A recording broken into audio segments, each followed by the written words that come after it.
যেই ব্যক্তি দৃঢ় বিশ্বাসের সাথে এই ইস্তেগফারটি দিনে পাঠ করে রাতে মারা যায়, কিংবা রাতে পাঠ করে দিনে মারা যায়, সে জান্নাতি হবে। বলুন না সুবহানাল্লাহ।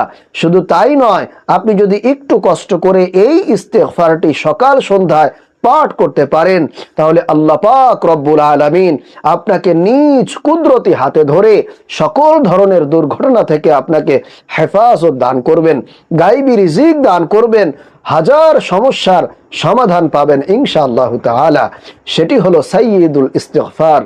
আল্লাহুম্মা আনতা রাব্বি লা ইলাহা ইল্লা আনতা খলাকতানি ওয়া আনা আবদুকা ওয়া আনা আলা আহদিকা ওয়া ওয়াহদিকা মাস্তাতা'তু আউযু বিকা মিন শাররি মা সানা'তু আবুউ লাকা বিনি'মাতিকা আলাইয়া ওয়া আবুউ বিযামবি ফাগফিরলি ফাইন্নাহু লা ইয়াগফিরুয যুনুবা ইল্লা আনতা।